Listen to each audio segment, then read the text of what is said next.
கர்த்தருடைய பரிசுத்தமுள்ள நாமத்திற்கு ஸ்தோத்திரம். இந்த நாளின் கர்த்தருடைய வார்த்தையாக எபிரேயருக்கு எழுதின நிருபம் 2வது அதிகாரம் 11வது வசனம். எப்படி எனில் பரிசுத்தம் செய்கிறவரும் பரிசுத்தம் செய்யப்படுகிறவர்களும் ஆகிய யாவரும் ஒருவராலே உண்டாயிருக்கிறார்கள். இது நிமித்தம் அவர்களை சகோதரர் என்று சொல்ல அவர் வெட்கப்படாமல். எனக்கு அருமையானவர்களே, நம்மை பரிசுத்தம் செய்கிறவர் நம் ஆண்டவராகிய இயேசு கிறிஸ்து.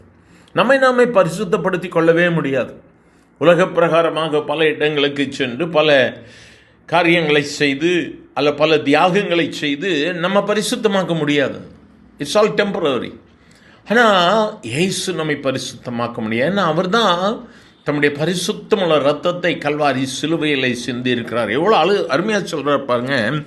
பரிசுத்தம் செய்கிறவரும் பரிசுத்தம் செய்யப்படுகிறவர்களும் ஆகிய யாவரும் ஒருவராலே உண்டாக்கப்பட்டிருக்கிறார்கள். அப்போ இயேசுவும் இயேசுவால் பரிசுத்தமாக்கப்பட்டிருக்கிற நாமும் நம் ஆண்டவராகிய பிதாவினாலே உண்டாக்கப்பட்டிருக்கிறோம். எனக்கு அருமையான எவ்வளோ ஆழமான ஒரு வார்த்தை. அப்போ நாமும் இயேசுவும் பிதாவோடு கூட இணைந்திருக்கிறோம். நம்ம ஆண்டவரோடு கூட இணைந்திருக்கிறோம். நம்ம குடும்பம் இயேசுவோடு கூட இணைந்திருக்கிறது. ஆகவே தான் அவர் சொல்றார், இது நிமித்தம் அவர்களை சகோதரர் என்று சொல்வதற்கு அவர் வெட்கப்படலை. கேட்கிற உங்களை என்னையும் அவர் சகோதரன், சகோதரி, என் பிள்ளை என்று சொல்வதற்கு அவர் வெட்கமே படலை. அப்போ நமக்கு ஒரு தைரியம் இருக்குல்ல, என் ஆண்டவரை நான் சார்ந்திருப்பேன். ஆண்டவர் எப்படிப்பட்டவர்? அவர் பள்ளத்தாக்கின் லீலி புஷ்பம்ல, அவரிடத்தில் ஒரு குற்றம் கிடையாது, ஒரு பொறாமை இல்லை, ஒரு அருவருப்பு இல்லை, பாவம் இல்லை. அப்போ அவருடைய பிள்ளைகளாகிய நாமும் அவரை போல மாற வேண்டும் என்று சொல்லி அவர் விரும்பி அடுத்த வசனம் சொல்லும் பொழுது, உம்முடைய நாமத்தை என் சகோதரருக்கு அறிவித்து சபை நடுவில் உம்மை துதித்து பாடுவேன். எவ்வளோ அருமை பார்த்தீங்களா? எனக்கு அருமையான தெய்வ பிள்ளையை, கர்த்தரை தெய்வமாய் தெரிந்து கொண்டிருக்கிற ஜனம் பாக்கியம் உள்ளது. நம்ம இதுக்காக என்ன கிரையம் செலுத்தினோம்?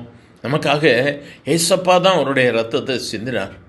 ஆனால் நம்ம ஆண்டவருக்காக என்ன செய்து கொண்டிருக்கிறோம், என்ன செய்திருக்கிறோம்? நம்ம ஆராய்ந்து பார்க்கலாமா? நம்ம ஒருவேளை ஆண்டவருடைய அன்பிலே பின்தங்கி இருப்போமானால், ஆண்டவருடைய அன்பை மற்றவர்களிடத்தில் சொல்லுவதில் நாம் குறைவுபட்டிருப்போமானால், இன்னைக்கு நம்ம ஆராய்ந்து பார்க்கலாம். ஏசு எனக்கு கொடுத்த அன்பு இல்லையா? ஏசு என்னை மீட்டு கொண்ட அன்பு இல்லையா? இதை நான் என் சகோதரருக்கு அறிவிப்பேன். என் உறவுகளுக்கு, என் நட்புகளுக்கு நான் சொல்லுவேன். ஏசு ஜீவன் உள்ள தேவன், அவர் வாக்கு மாறாதவர். அருமையான தேவ பிள்ளையே, உன்னுடைய கண்ணீரை அவர் மாற்றுவார். இன்று அற்புதத்தின் நாள். அவரை நோக்கி பார்க்கலாமா? எங்கள் அன்பு தகப்பனை, ஆசீர்வதிக்கப்பட்ட இந்த நல்ல காலை வேளைக்காக நன்றி அப்பா. உம்முடைய வார்த்தையின்படியாய் பரிசுத்தம் செய்கிறவரும் பரிசுத்தம் செய்யப்படுகிறவர்களுமாகிய நாங்கள் ஒருவராலே உண்டாக்கப்பட்டிருக்கிறோம். நாங்கள் ஒரே குடும்பம், அது இயேசுவின் குடும்பம். கேட்கிற ஒவ்வொருவரும் என் இயேசுவின் குடும்பத்தின் பிள்ளைகள். பாடுகள், போராட்டங்கள், துயரங்கள் எல்லாவற்றையும் எடுத்து போட்டு சமாதானத்தை கர்த்தர் கட்டளையிடும். தடைகள் மாறட்டும், புதிய வாசல்கள் திறக்கட்டும். ஆசீர்வதியும். இயேசுவின் நாமத்தில் பிதாவே, ஆமேன், ஆமேன்.